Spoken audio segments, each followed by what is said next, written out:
జనసేన పరిస్థితి మరీ దయనీయంగా మారింది. పార్టీలో నేతలున్నా కూడా అభ్యర్థులు మాత్రం సేనానికి దొరకడం లేదు.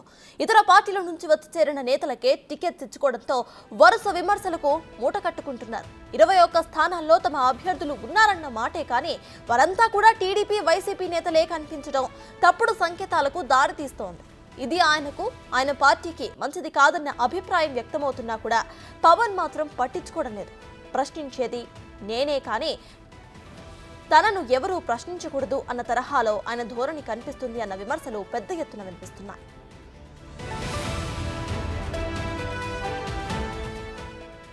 తాజాగా మాజీ ఎమ్మెల్యే మండలి బుద్ధ ప్రసాద్ కూడా నేడు జనసేన పార్టీ తీర్థం పుచ్చుకోబోతున్నారు. ఇప్పటి వరకు జనసేనలో 19 నియోజకవర్గాలకు అభ్యర్థులను ప్రకటించేసింది. పాలకొండ, అవనిగడ్డ స్థానాలకు మాత్రం అభ్యర్థుల ఎంపికను ఇంకా పెండింగ్లోనే ఉంచింది. ఐవీఆర్ఎస్ సర్వే ద్వారా వికృత్ శ్రీనివాస్, బండి రామకృష్ణ పేర్లను పరిశీలించారు. అయినా అభ్యర్థిని మాత్రం ఇంకా ప్రకటించలేదు. దీనికి తోడు అవనిగడ్డ జనసేనకు కేటాయించడంలో మండలి బుద్ధ ప్రసాద్ అభిమానులు టీడీపీకి రాజీనామా చేసేశారు. అయితే కేవలం మండలి బుద్ధ ప్రసాద్ కోసమే ఈ స్థానాన్ని రిజర్వ్ చేసి ఉంచారని చంద్రబాబు సూచన మేరకు చేరి టికెట్ దక్కేలా ఒప్పందం కుదుర్చుకున్నారని పార్టీ వర్గాలు గుసగుసలు వినిపిస్తున్నాయి.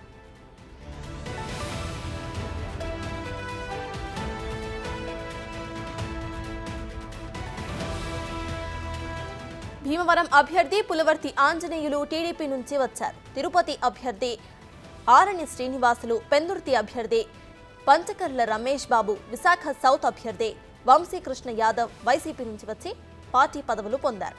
ఇక మచిలీపట్నం ఎంపీ అభ్యర్థి వల్లభనేని బాలశౌరి కూడా వైసీపీ నుంచి వచ్చిన వ్యక్తే. ఇన్నాళ్ళు పార్టీ కోసం పనిచేసిన తమను పక్కన పెట్టేసి ఇతర పార్టీల నుంచి వచ్చిన వారికే టికెట్ కేటాయించడం పట్ల తమ రాజకీయ భవిష్యత్తు ఏంటని కొందరు నేరుగానే ప్రశ్నిస్తున్నారు. పవన్ మాత్రం తన పని తాను చేసుకుంటూ ముందుకు పోతున్నారు.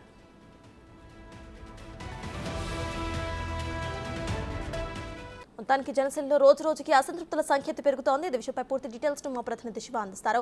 శివ, చెప్పండి, మనం చూస్తే ప్రెసెంట్ జనసేనలో అంతకు ముందు చెప్పుకున్నట్టే 24 సీట్ల నుండి 21 సీట్ల కుదుర్చుకోవడం, ఇప్పుడు ఈ 21 సీట్లలో కూడా 18 సీట్లు ఆల్రెడీ లిస్ట్ ప్రకటించినా అందరూ కూడా ఇతర పార్టీ నేతలే ఎక్కువగా కనిపిస్తున్నారు. దీన్ని ఎలా చూడాలంటారు? ఇక అసంతృప్తుల సంఖ్య రోజు రోజుకు పెరుగుతున్నా కూడా పవన్ కళ్యాణ్ మాత్రం ఏ మాట మాట్లాడడం లేదు. దీన్ని ఎలా చూడాలంటారు?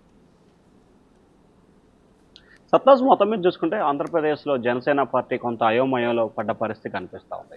24 అసెంబ్లీ స్థానాల్లో బరిలో ఉంటామని చెప్పిన జనసేన బీజేపీ పొత్తుతో 21 స్థానాలకు దిగారు. దీంట్లో 10 స్థానాల్లో తెలుగుదేశం వైసీపీ నుంచి వచ్చిన అభ్యర్థులకే టికెట్లు కేటాయించారు. రైల్వే కోడూరు కానీ, తిరుపతి కానీ, అలాగే మచిలీపట్నం పార్లమెంటుకి సంబంధించి కానీ, భీమవరానికి సంబంధించి కానీ, నరసాపురం అసెంబ్లీకి సంబంధించి కానీ, తాజాగా నిన్న చేరిన అవనగడ్డ కానీ, అలాగే పాలకొండ, ఇట్లా వరుసగా ఎక్కడైతే 21 అసెంబ్లీ స్థానాల్లో జనసేన పోటీ చేస్తూ ఉందో దాంట్లో జనసేనకు సంబంధించి మొదటి నుంచి ఉన్న వ్యక్తులు ఏదైతే కాకినాడ రూరల్ కానీ, కాకినాడ పార్లమెంటు, అలాగే తాడేపల్లిగూడెం, నెల్లిమర్లి, ఇట్లాంటి ఒక 6-7 నియోజకవర్గాలకు సంబంధించిన తోటలు మాత్రమే జనసేన కోసం మొదటి నుంచి ఉన్న వ్యక్తులకి టికెట్లు కేటాయించారు.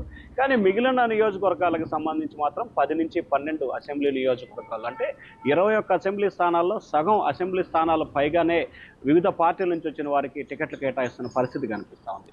దీంట్లో వైఎస్ఆర్సీపీ నుంచి వచ్చిన వారికి 3 టికెట్లు కేటాయిస్తే, టీడీపీ నుంచి వచ్చిన వారికి 5-6 టికెట్లు కేటాయించారు. వైసీపీ నుంచి వచ్చిన మరొకరికి పార్లమెంటు స్థానాన్ని కూడా కేటాయించిన పరిస్థితి కనిపించింది. ఇట్లా మొదటి నుంచి గత 10-15 సంవత్సరాలుగా తాము పార్టీ జెండా పట్టుకొని మోసి ఏదైతే ప్రతిపక్ష పార్టీగా ఉంటూ అధికార పక్షాన్ని ఢీకొట్టు కేసులు పెట్టుకొని ఇట్లా చేస్తున్న సమయంలో ఎందుకు ఇన్ని సంవత్సరాలు పార్టీ కోసం కష్టపడినా తమకు టికెట్లు ఇవ్వకుండా ఎవరైతే కొత్తగా వస్తారో, గతంలో ఇదే నియోజకవర్గం నుంచి మనపై ప్రత్యర్థిగా ఉండి మనపై విమర్శలు చేసి మనల్ని ఇబ్బందుల పాలు నెట్టిన వ్యక్తులకి మళ్ళీ మీరు టికెట్లు ఇచ్చి అందలం ఎక్కించే ప్రయత్నం చేస్తుంటే ఇక నియోజకవర్గంలో ఉండి తాము ఏం చేయాలి, తాము జెండా పట్టుకునే ప్రయోజనం ఏంటని చాలామంది నేతలైతే బహిరంగంగానే పవన్ కళ్యాణ్ విమర్శల వర్షాన్ని గుర్తిస్తున్నారు.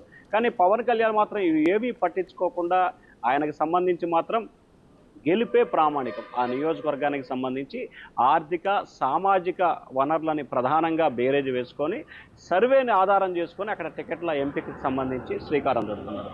మనం దానికి సంబంధించి పాలకొండ కానీ, లేకపోతే రైల్వే కోడూరు కానీ, తాజాగా అవనిగడ్డ నియోజకవర్గాన్ని చూసుకుంటే అక్కడ జనసేనకు సంబంధించి వికృత్ శ్రీనివాసరావు కానీ, బండి రామకృష్ణ, ఇట్లా చాలామంది ఆశావాహులు ఉన్నారు. కానీ వారందరికీ సంబంధించి సర్వేల్లో పూర్తి స్థాయిలో రకమైన ఫలితాలే వచ్చిన పరిస్థితి కనిపిస్తూ ఉంది.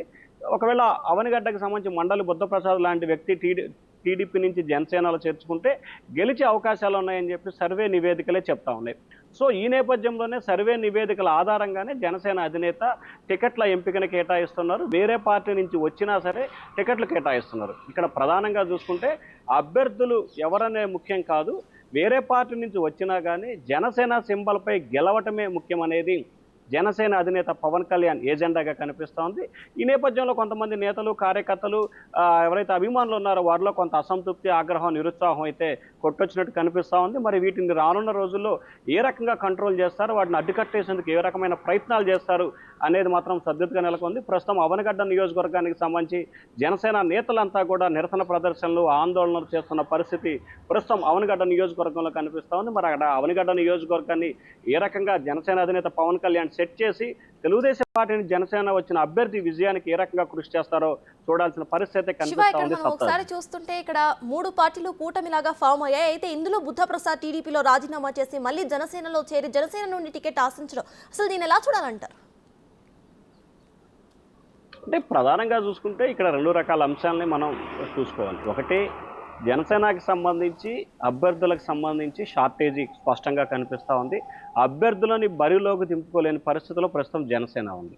రెండో విషయానికి సంబంధించి వస్తే జనసేనకు అభ్యర్థులు ఉన్నా కానీ ఆర్థిక, సామాజిక, ప్రజలకు సంబంధించి బలమైన నేతలు జనసేనలో లేని పరిస్థితి కనిపిస్తూ ఉంది. మనం చూసుకుంటే పవన్ కళ్యాణ్ బహిరంగ సభలు కానీ, ర్యాలీలు కానీ చేస్తే లక్షలాది మంది అభిమానులు, కార్యకర్తలు, యువత వస్తారు. కానీ వాటిల్లో ఓటర్లను ఎంతమంది ప్రభావితం చేస్తారు, ఎంతమందికి ఓటు హక్కు ఉంటుంది, ఎంతమంది ఎన్నికల్లో గెలుపు కోసం కృషి చేస్తారనేది ప్రధానమైన చర్చ.